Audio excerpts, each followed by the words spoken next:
Just getting underway on this sunny and clear Friday, the 13th, here at Gulfstream Park West. Beautiful day in Miami Gardens. I am happy to look out and see the sun shining and no rain for a change. That is a news flash. But we move forward. We've got 9 races on the program here. Smack dab, middle of November. Jason Blewett, Ron Nicoletti joining all of you again on Friday the 13th. And I'll tell you, Ronnie, I know we're not on the turf today or tomorrow, but again, that's really not going to dampen our spirits because this card is good, brimming with opportunity, and we've got the 5 Florida Bred Stakes here tomorrow afternoon. Yeah, we get the 5 Florida Bred Stakes, as you mentioned, on the main track tomorrow afternoon. The turf races will be run next weekend, so we get giving you double action, stakes action, both this week and next weekend. And we've got, speaking of action, another 5-bagger coming up in today's 12% takeout Stronach 5. 3 consecutive races from Laurel Park to start out the sequence, Ronnie. Yeah, 3 from Laurel. We got our final race. Remember, our final race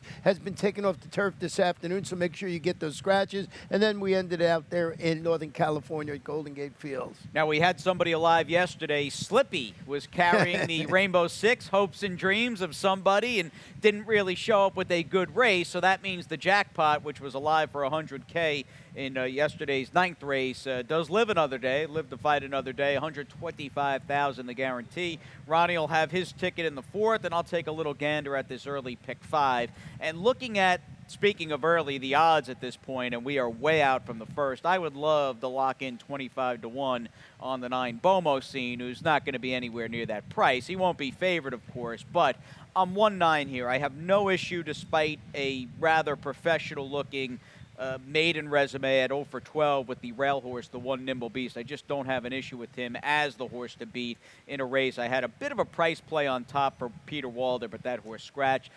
2 horses in the second. That's a race I don't have a lot of confidence in anybody. I'm hoping a mile is just against this field. The boot is just a better fit all around for the 3 Camellia Gal, who's had her chances. A couple of horses in the third. I'm pretty confident in the 1 Twilight Galaxy, who's probably going to be favored, and I just, the way he ran last time off a layoff gives me a lot of confidence he can be even better today. Second start off a 12-month-plus layoff. A 3-bagger in the 4th, 3 logicals there, and then I'm wrapping it up with the 8 Altman and the number 12 Highly Noted. And I'll tell you, Ronnie, I got up to the 5th race in what turned out to me to be a $24 early pick 5, and it's not like things are really easy and cut and dried. You have got a 12-horse dirt sprint closing this sequence out in the 5th. Yeah, it's funny that we both used the 8 and 12 on top of our tickets. I don't know if that's good or bad, but a tough race nonetheless. But I had to do the same thing. Couldn't go too deep in there if you want to keep your tickets affordable. So what are we doing in the first? I had mentioned a few moments back. I have no issue with the 1 Nimble Beast, who, in hindsight, probably was maybe a touch over bet last time out at 9-5, and also caught a wet track that was really carrying inside speed, including Rough Entry, who just speed popped that field on October 16th. I clearly see you've got some, I guess, reservations giving potentially a winning nod to a horse who I'm assuming your take, Ronnie, 0 for 12 and having burned quite a bit of money. That was exactly it. You know, when I saw that horse was going to be maybe favored, which it is right now at 3-2, I wanted to look other places, so I went with the 7, Wiki Did It, who's dropping to the 10 level today on the main track and turning back to a 6.5 rolling. So it's speed on the grass, turning back to a sprint distance on the main track for Ken Sweezy. Angel Arroyo has been riding good, handling the geldings. First ever try in the dirt, so we're doing something here. We're going to get a little bit of a price, but I just couldn't hang my head on a horse that's 0 for 12 and take odds on price. No, I hear you. You're taking a bit of a new face here, first time on the main with that gelding by Wicked Strong. And the fact of the matter is a lot of these horses have had a number of chances to get it done. And I think that ultimately off Nimble Beast into your sort of X-Factor long shot pick, that'll bring us into the 2 Antonio horses, Sano Runners, that are a combined winless in 51 starts. That is Making a Legacy and Concilium, who are coming out of the same race back on October 24th. Both horses did run pretty well in this race. Now, my gut feeling says, even though you had a winning 4-5 shot, get it done for Mike Yates in Extra Dough, who's the number 2, and he'll swing 4 wide or so off the far turn. My gut feeling says even with Concilium, who closed up or I should say rallied on the outside, and then you had Make It a Legacy with Edgar closing up the rail, I think this maiden 10 today has got every right to be a little tougher than this field, but both those horses obviously like the track at GPW. They're coming out of a pretty strong recent effort, and they are both very much in the mix. I'll tell you, though, the 9 Bomosine, who's still 25-1, I think he's well drawn, he's got speed, and I don't think he wants to go 7. A little less distance for him this afternoon. I'll take him. Ronnie and I both with prices to start. We go a mile here on the dirt, Ronnie, for the second race. A filly and mare, $16,000 to $14,000 claimer. Options might be a little limited. I do want to be clear. I think a mile is going to be a pretty big test for all these horses in this off-the-turf race. But for me, a mile, although as far as being distance challenged, that might come into play. I do think Camellia Gal may like a longer race that's not go, go, go like her most recent start here at 5 furlongs. Yeah, get a stretch out to the mile. It sort of bobbled at the start last time out, chased the pace, settled for third, and that 25 maiden sprint going from grass to 5 on the main track got to prove it can handle the distance today. I used revved up like a deuce in second. It was broke from the outside post, went up last time out, vied for lead weekend to finish 5th against Simler, going 7 on that sealed sloppy track. Kathleen Miguel Vasquez. Think you might have something with the 5 Miss Roden here. I think this horse might be able to get the distance because it has on the turf has run well at going 2 turns. You know, at least again in context of this field, her last couple have been going 7 furlongs, so it's not this huge leap out there in the distance department. And her form of late, it's okay, and she's got some early speed. She's in the mix along with the 4 Moonlight Miss. It's funny, if Moonlight Miss likes the dirt today, and that's a big if for Armando, right, she runs a 50 buyer in this race. The others might not know which way she ran, right? Yeah, well, that's it. That's the guess there. I mean, it's an interesting second race because of the distance. It definitely is. Now, as we get on to the third, we'll stay at a mile, but it's a scheduled dirt race coming up in the third. A 2 lifetime 62.50 claimer. And Ronnie actually had just mentioned a horse, revved up like a deuce, who was beaten by our top pick combined here in the 1 Twilight Galaxy as we revisit a race with this filly by Flatter. You know, considering she was coming back in this spot for Efren Loza Jr. and had not run in about 53 weeks, this was a respectable effort, Ronnie, inside trip aside, and she got the great ride from Edgard.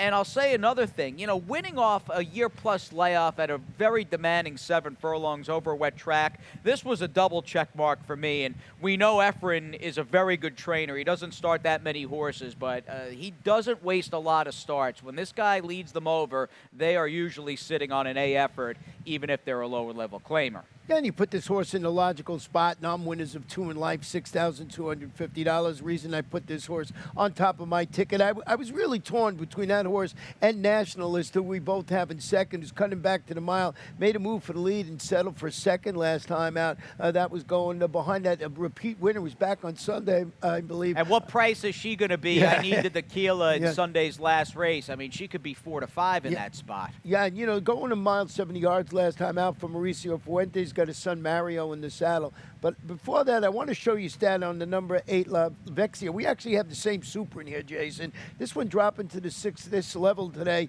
And look at this stat for Rodolfo Garcia. Turf to dirt claimers. He's pretty solid, 5 for 22. It's not a big sampling, 23%. He's in the money 45% of the time. 206 is the return investment.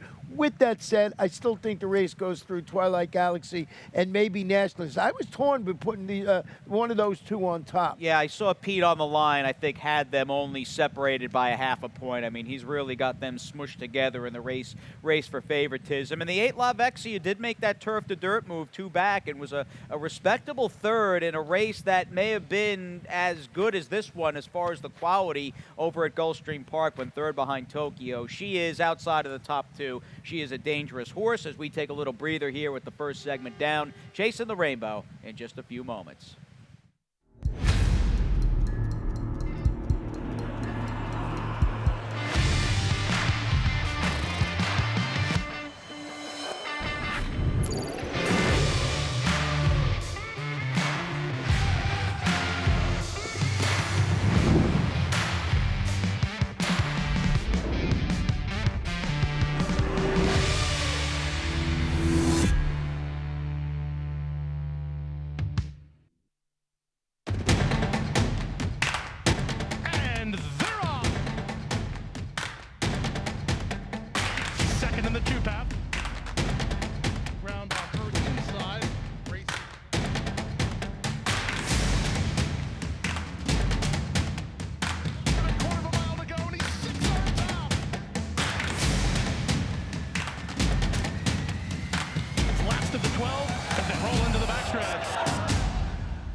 Download the First Bet app over at firstbet.com. Apple, Android, we've got you covered. Jason and Ronnie back with you. Act number 2 on this Friday the 13th edition of Gulfstream Park West today. $125, my friend. That's a lot of scratch in the Rainbow Six jackpot. How's the ticket looking? Well, 43-21, a little heavy in the first 3, and with the 4th race, I just thought they were competitive. I used K's Running Free in the 4th, along with You're the Best and Fearless Girl, and right back in race number 5 with the 8 Altman, the 12 Highly Noted, who we both used, who you used actually on your early pick 5 ticket, and I threw in True Identity for Dan Peter. In the 6th race, 3 deep again with the Spider, Venerate, and the Tribute Flag. And in race number 7, that's a 4-horse field. Harrow might be the one to beat. Foolish Heart has got the speed. I'm using both. 8th race, I like Went West in there. Frosted Grace doesn't like to win. They're putting the blinkers on again today. And in the last, I went with Fly Too Free, the main track only, along with Yako. Yako in the nightcap. I'm a fan of hers. I didn't pick her today, but I like her name. And she, even despite being like a lower level claimer, I mean, she's not a stakes horse by any stretch, but she just shows up, runs hard. I admire her determination and just competitive spirit that she's got out there. One of at least a few horses today trained by Antonio Sano. Now, I don't think we have an Antonio horse in the opening leg of the Rainbow. We do not. We do, however, have a 5-3-3-5 exacta box between you and me. You prefer the Dave Fox filly, who I have no issue with, in the 3 K's Running Free.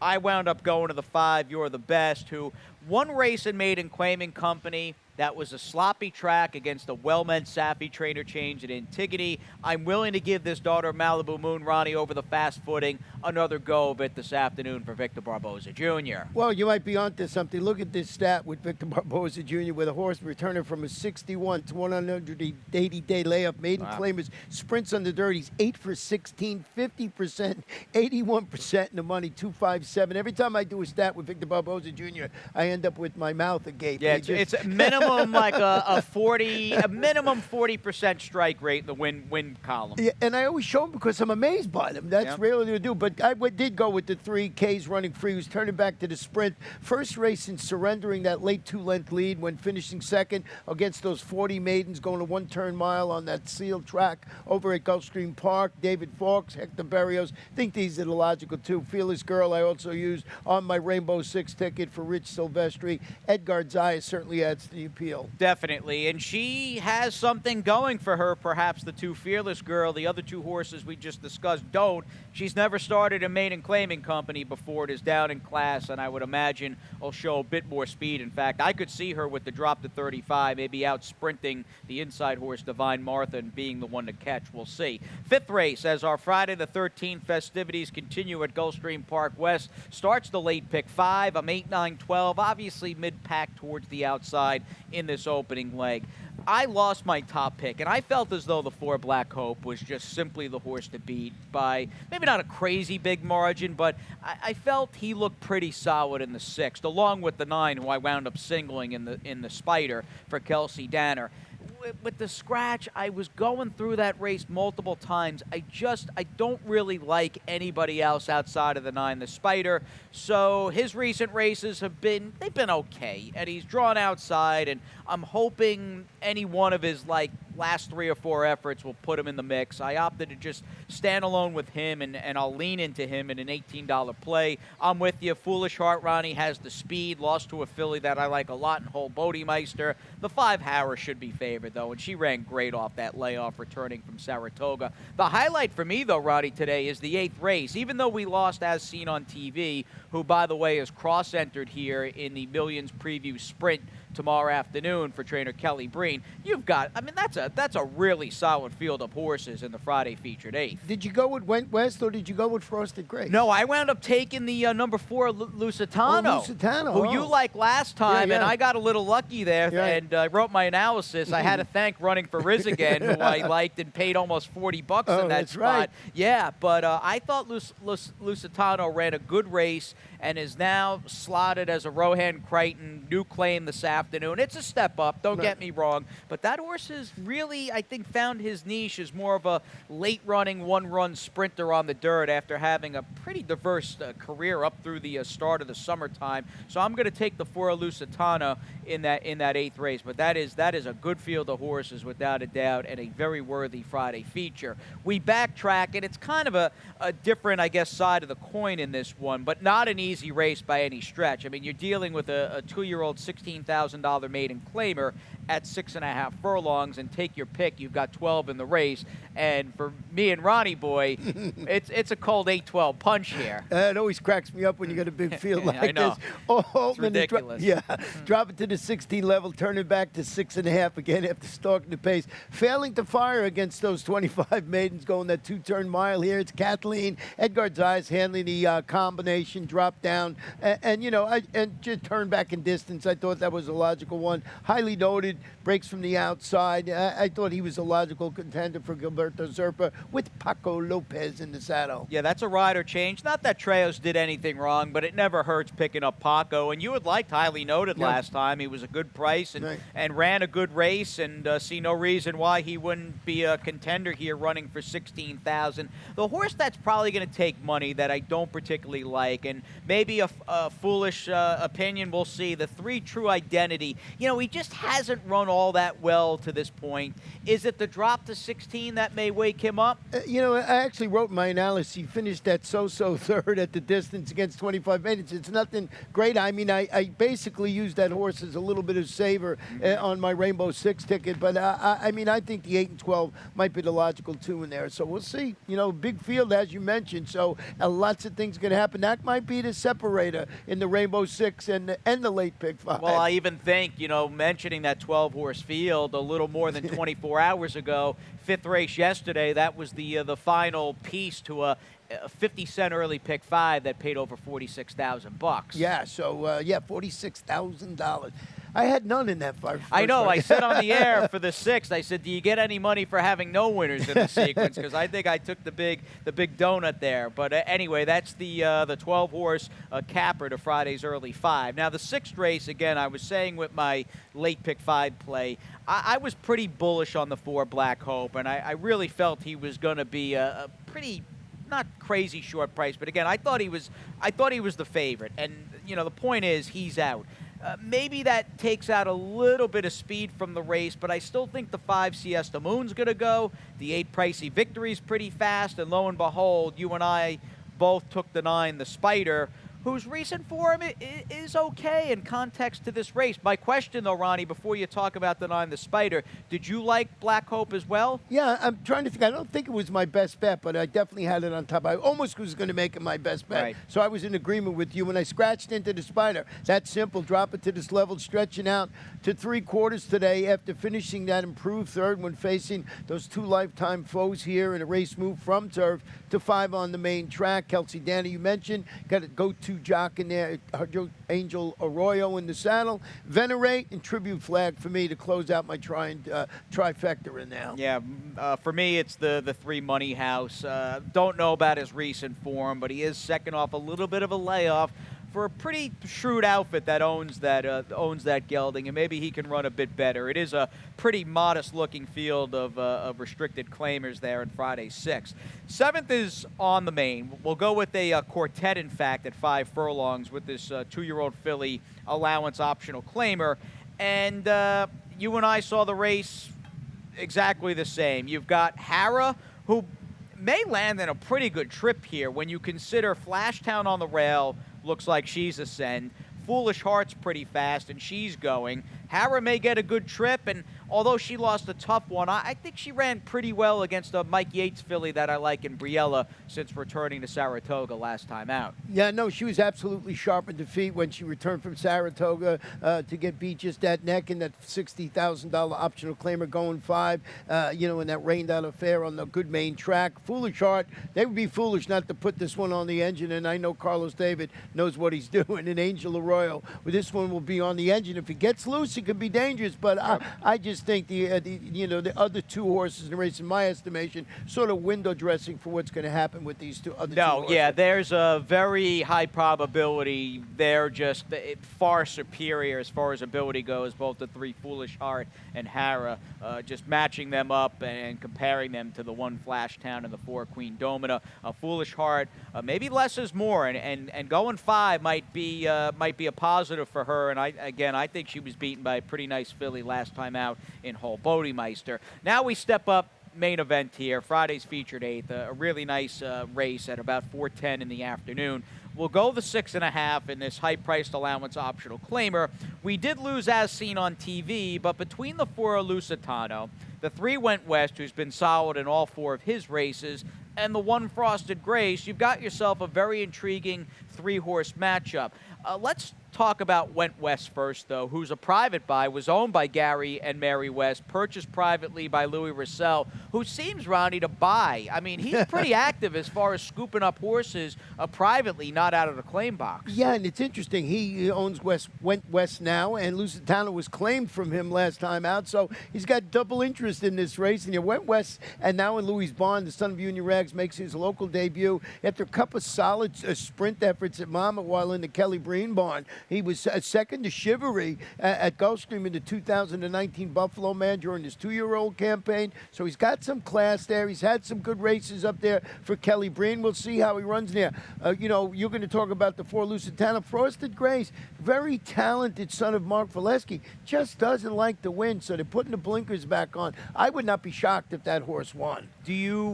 Because I kind of view him, and I'm curious, I almost view Frosted Grace as like the cornerstone of this upcoming 8th race today, just for his consistency and the talent that you obviously touched upon, which is really evident. Yet, I mean, he lost a race and beaten by a tough old campaigner last time in Yodeleihu, but he lost yet another race that at the quarter pole, once they swung for home, I'm like, Frosted Grace is unbeatable. Just Luke has got a ton of horse, and he just can't put horses away. It looks like he waits on horses. I mean, it's just my estimation. So I think a good move by putting the blinkers on. This horse has worn blinkers in the past, so maybe that'll turn this horse around. It hasn't lost by much in each of the races. Now tell me about Lusitano, who's going to Rohan's barn. Rohan's barn off the claim, leading trainer, lost a tough one last time out. Thankfully, was second in that race. It was pretty close in deep stretch. Now, Running for Riz ran during a real portion of this GPW autumn season when Speed was just doing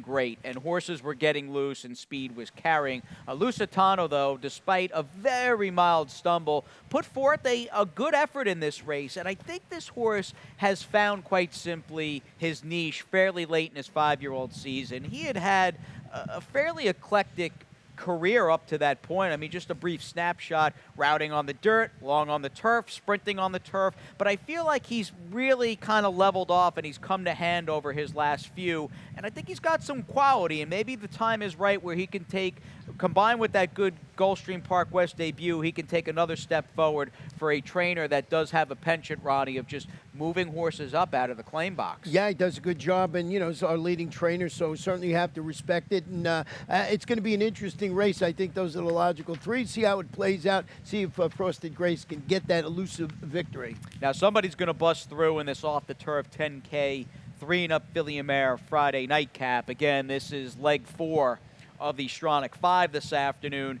And looking at the field, you've got a couple, in fact, more than a couple, 3 main track onlys. And speaking of the MTOs, you took the 13 Free to Fly, who just, I think, off that confidence builder last time out, and just a dose of reality as she was descending in class to an easier field. I really view her, Ronnie, through the prism as just the filly to beat off a good recent race. Yeah, stretching out to the mile, stalked early, drew clear late to beat those 12-5. Claim is going 6.5. She's 3 for 4 in the money at the distance, and I just thought off that she proved she hasn't wanted the distance, proved she can handle it, and that race was good last time out, so I put that on top. As we mentioned earlier, have Yako on my ticket, who's defeated a competitive field of 12-5 claimers, and that turf to dirt the last time out. This horse, Antonio Sana, Luca Panici going for 2 in a row, thought it was a logical contender in there, and as you mentioned, Yako just one of those horses hard to leave off your ticket. No, she runs hard, just tries hard, and I am a fan of hers. But I also am a fan and a pretty big proponent of trainer Peter Walder.